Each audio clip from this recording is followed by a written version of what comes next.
Where is it affecting, with this energy, all these changes, where is it affecting in your mind or your thoughts? Your mind or thoughts. What's happening right now in the mind and thoughts? Yes.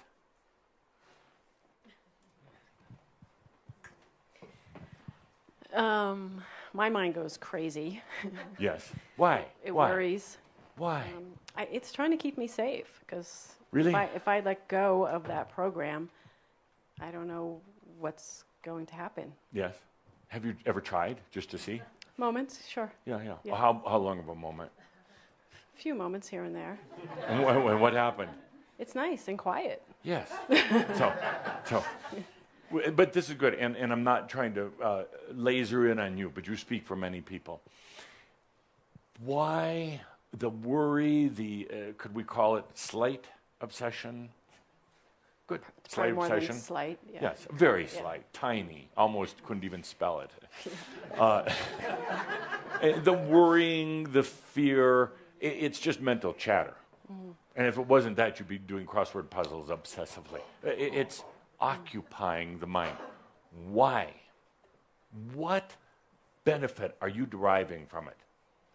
Stop smiling, Mark. What benefit are you deriving from it? None. Yeah, none. Then you wouldn't be doing it. Well, I think in some way, I think it keeps me safe from moving into something you different. think, but what really? Just let's do common sense here.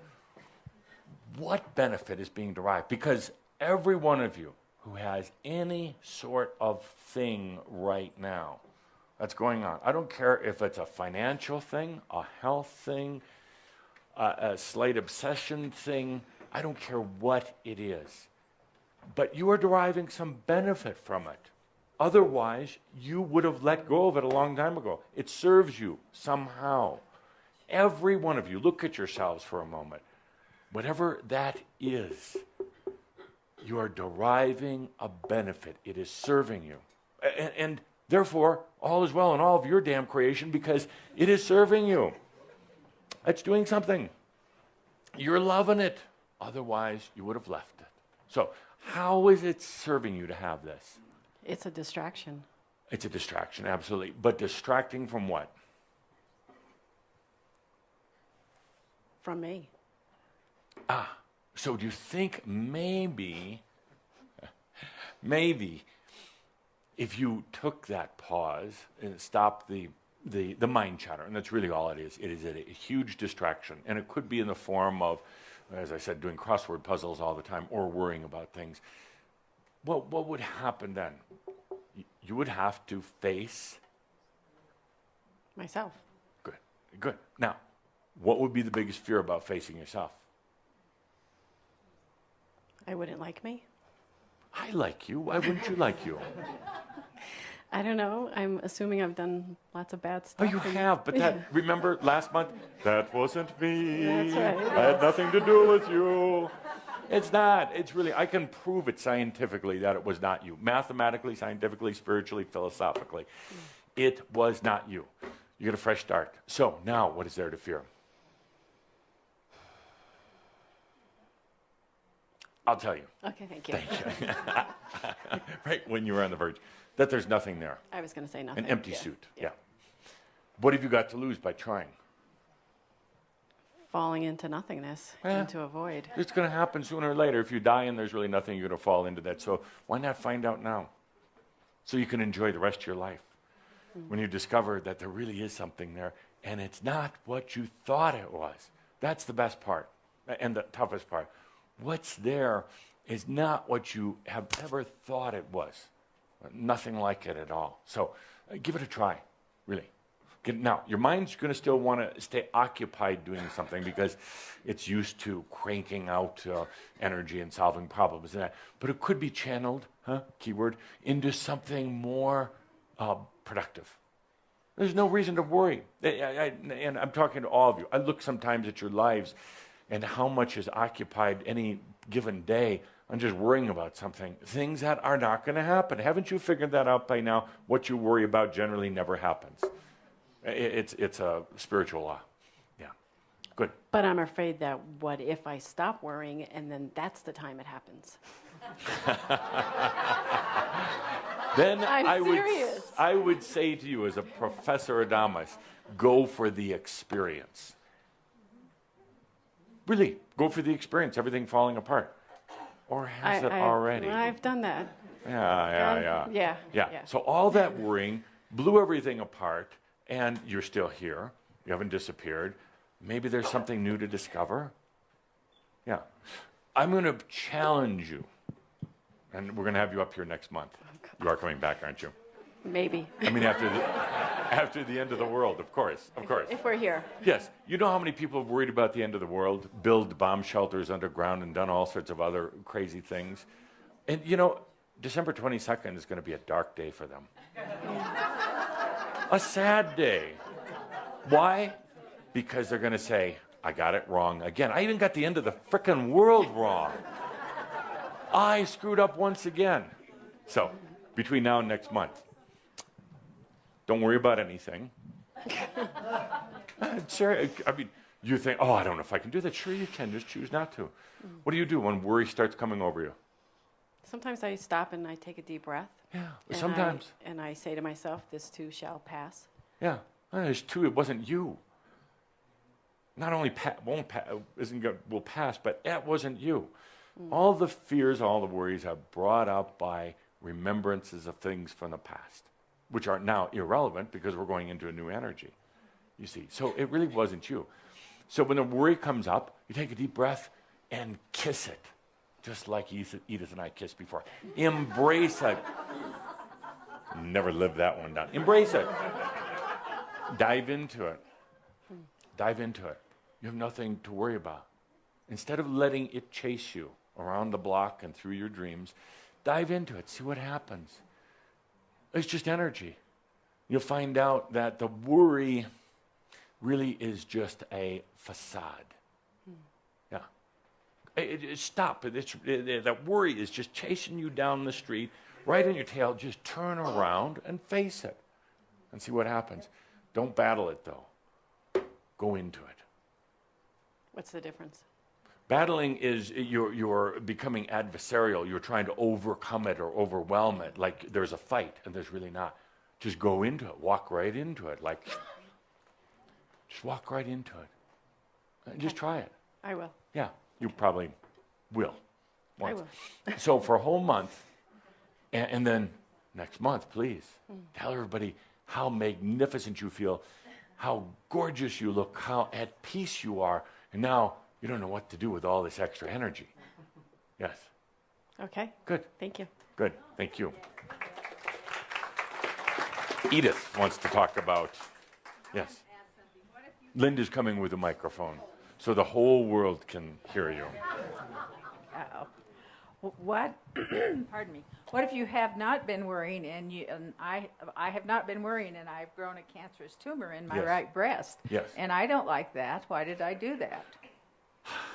I'll let you answer the question if you stand up. Why? That's a really good question, because here we are, spiritual beings, and suddenly, boom, cancer. What's that about? I don't know. That's why I ask you. You do know. Well, it's stupid. That's all I know. Yeah? Is it going to stop you, Edith? No. Good. And what are you going to do? Well, that's what I'm having a hard time deciding. Yes? Whether to get a lumpectomy or have the whole breast cut off. It doesn't really matter. That's not part of it. What are you going to do? Well, I'm just going to keep doing what I do. Good. And Yeah. choosing life. Yes. And breathing. And breathing. And, Yes. and like Gail said before, don't go along with this concept that your body is going to be vulnerable to disease. Now, all of you've carried around a lot of energies that sooner or later are going to show up in a disease if you don't release it beforehand, if you cling on to it, clenching your jaw with it. There is cancer and other diseases in every one of your bodies right now, not to make you worried or anything, but there is. But it's just energy. And you don't have to go along with it anymore at all. I would like it to just be gone. I've been trying to release it, and my friend in Canada sent me some little sayings to say from the angels, and Really? Really? Yes, you need it really? From a Canadian?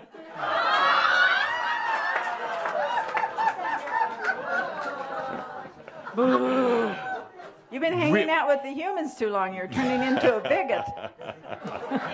No, I'm a consummate entertainer. Yes, you are. To keep you all alive. So, really, these little sayings from angelic beings, and you're repeating them?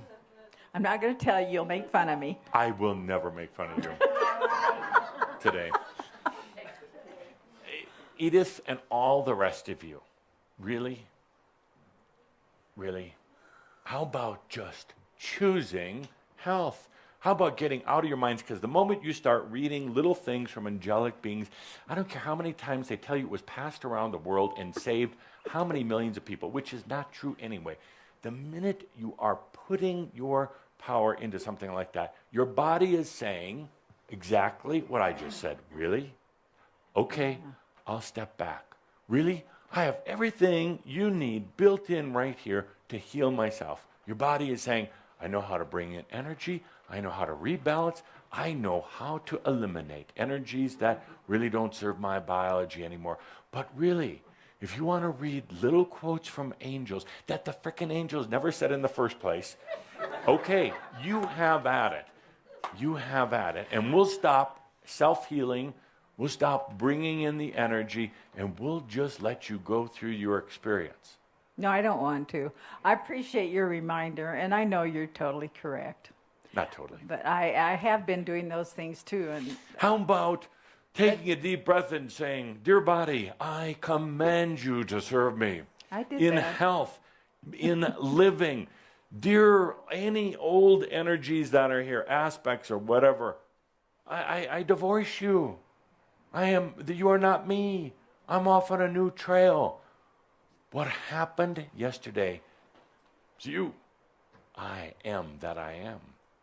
I guess it's as simple as that. It's as simple as that. More. Really? Yeah. Yes. So, yes. okay. Yes. You can heal yourself. I want to. Yes. Okay. No, you're going to. Okay. You have to. Yes, I do. I have to report to my Ascended Masters Club, and they're keeping track of you, Edith. Okay. Yes. Thank you. I'm your coach. Thank you very much. You're my excellent coach. And the best thing, keep it simple. Don't distract yourself with, we're going to talk about this in just a minute, where you are getting stuck right now, but don't distract yourself with anything that comes from outside of you. Okay. There is no holy water. There isn't. No. There is not. Yes, there are some things that have a little bit of a value in getting you out of fear and off of dead center. But at a certain point, some of those things, the sacred waters, whatever it happens to be, Egyptian healing rods, Calder is telling me, these type of things are ultimately a greater distraction than the small amount of healing that they ever do. It is you that are doing it. Right, yeah. My sister sent me a book full of alternative healing that's been driving me nuts. Yes. And alternative healing will have a radio show with Dr. Doug and Linda about alternative healing. There's some of it that is very good if you are the one basically prescribing it for yourself, if you are the one, because there are things, water does help, but not water bought by somebody that's charging $25 a liter and telling you it was blessed by some guru that doesn't even exist.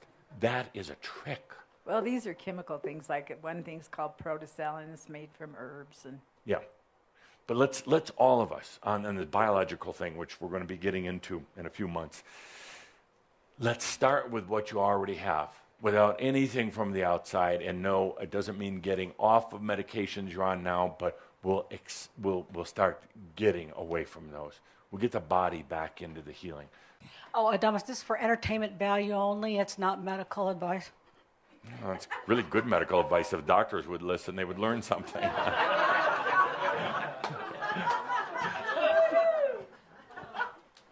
It's advice for those in the medical profession.